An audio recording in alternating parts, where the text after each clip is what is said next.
Tsaka pasok na po kami. O sige, hatid ko na kayo. Richen! Babalik ako agad, Richen, ha? Naiwang mag-isa sa kanilang bahay ang batang si Richelle Queen Piroso noong ika-2 ng Marso taong kasalukuyan. Hala, Diyos ko po! Yun na pala ang huling pagkakataong makikitang buhay ang paslit. Paano niya sinapit ang karumal-dumal na pagkamatay? Sa pag-usad ng investigasyon ng Suminot Municipal Police Station, agad ding dumating sa pinangyarihan ng krimen ang mga otoridad para mag-imbestiga. Pagdating po nila doon sa lugar ng pinangyarihan, kung saan po yung bahay ng biktima, ang ginawa po ng mga kasamahan namin, kinordon po nila yung lugar ng pinangyarihan. Sa pagtatanong-tanong ng mga pulis sa lugar, nakausap nila ang ilang kapitbahay ng pamilya Piroso. Ayon sa isang residente, kahina-hinala ang kilos ng isang lalaki na madalas tumambay sa isang kubo malapit sa bahay ng biktima. May napansin ba kayong ibang tao na umaligid dito kanina? Sir, si Brian, sir. Si Brian lang na may nakita ko nakatambay dito malapit sa may kubo. Sir, kasi daw po, ito pong tao na to, madalas daw pong tumatambay. Malapit po sa kanila.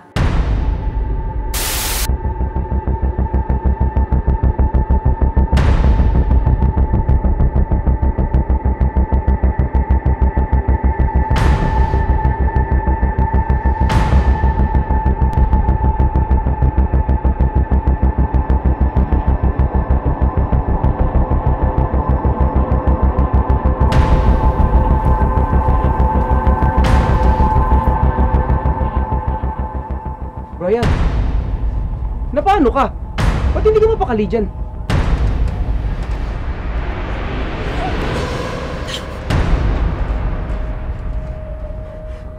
Tay, natatakot ako tayo Baka kuyugin ako ng mga kapitbahay natin, tay. Bakit? Anong nagawa mo? Tay, si ano yung anak ni Aling Chenny. Tay, napatay ko Ano? Sumuko ka na, anak. Hindi kaya siya ng papa niya na mag-voluntary surrender. At saka isa po, natatakot din po ang suspect para sa buhay niya. Na baka po gantihan siya ng pamilya nung biktima. Pati yung bata, tay. Kailangan mo sumuko, anak. Baka kuyugin nila ka, tay. Samahan kita, anak. Kailangan mo sumuko talaga.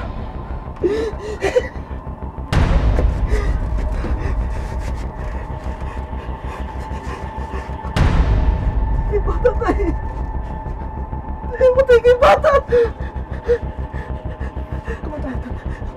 Patay kayo, bata, tay. Kinabukasan, hindi inasahan ng mga pulis ang pagdating ng isang lalaki sa kanilang tanggapan. Sinusuko ko yung anak ko.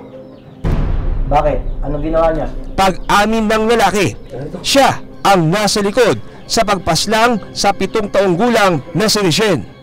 Siya ko yung pumatay sa bata sa bahay ng mga Piroso. Na-identify po yung taong gumawa nun sa biktima dahil po yung pong taong yun nag-voluntary surrender po. Ang lalaki, kinilalang si Brian Puralan Limen, 18 taong gulang. Babalik ako agad, Richen, ha? O, kayong dalawa dyan. Tara na.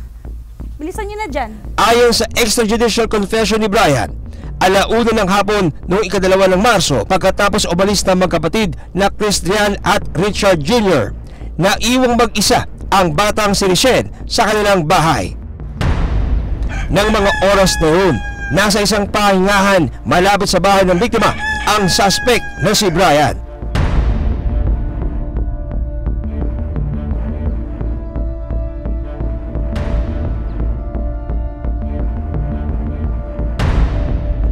Nang makasigurong wala nang ibang kasama ang biktima, pumasok na ito sa loob ng bahay ayon sa kanyang testimonya sa mga pulis.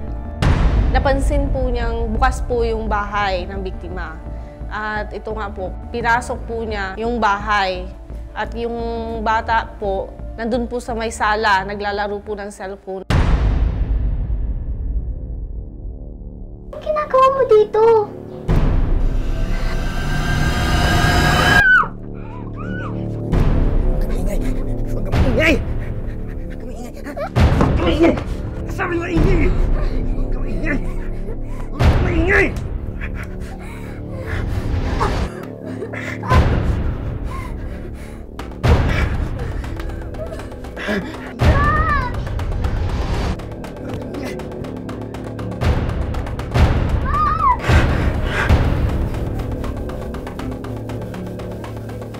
Pagkapasok po niya sa bahay, sinakal niya yung bata.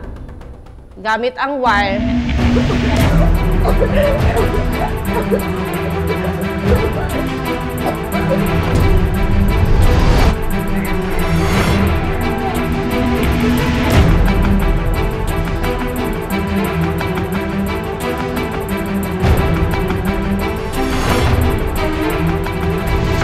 Ilang sandali pa, matapos ang krimen, lumabas ng bahay ang suspect.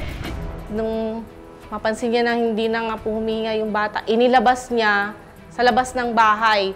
Doon kung saan mayroong planggana sa labas at doon niya inilagay ang bata.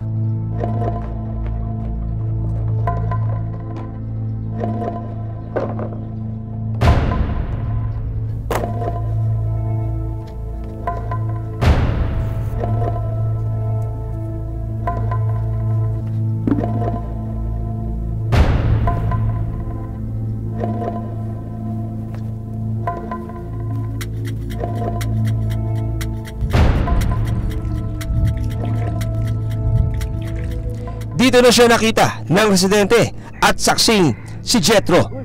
Ryan, tayo naman yung gripo, sayang yung tubig. Bakit? Hindi ko naman bahay yan ah. Kahit pa, sayang nga yung tubig eh. Ako na nga, wala ka man lang malasakit. Sige na, ako na. Sige na, ito na. Sige na. Nang makalayo si Jetro, binalikan daw ni Brian ang walang mali na paslit sa loob ng bahay ayon sa mga pulis. Binuhat niya ang katawan ng bata.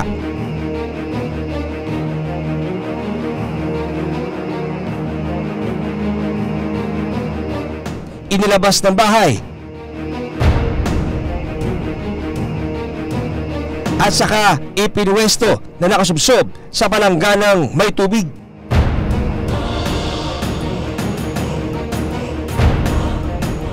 Pagkakalagay niya dun sa bata sa may planggana, para gusto niyang palabasin na nalunod po yung bata dun sa planggana.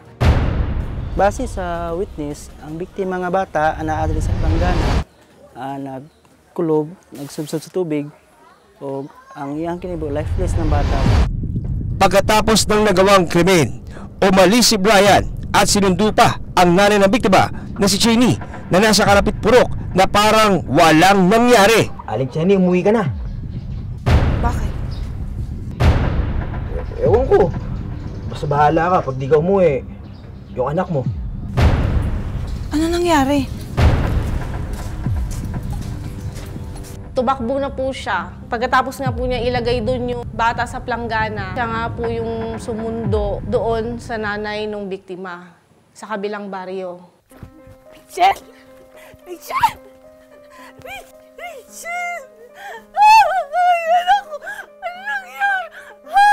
Richard!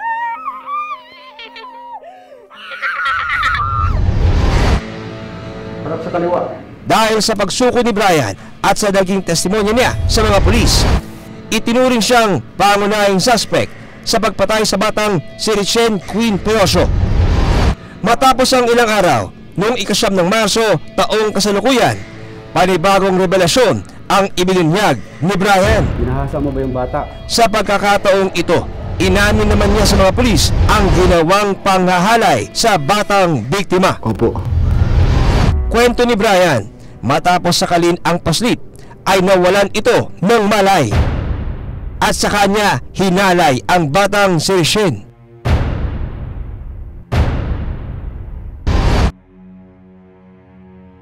Mister, Mrs., kailangan nyo lang kung ma-identify yung suspect kung siya talaga si Brian Poralan.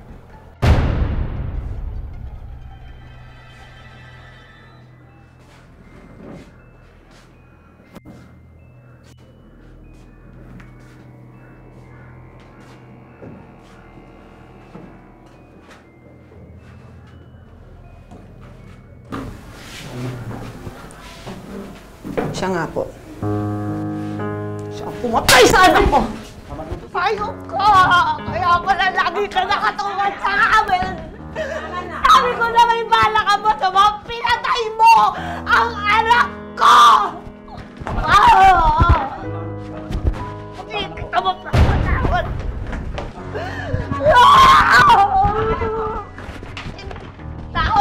Sinampahan si Brian Poralan Limen ng kasong panggagasa at pagpatay. Kasalukuyan siyang nasa kustudiya ng Suminot Municipal Police Station. Kasong naisampa po natin sa suspect ay murder. Dahil nga rin po dun sa extrajudicial confession po na inadmit po niya na siya nga po yung pumatay.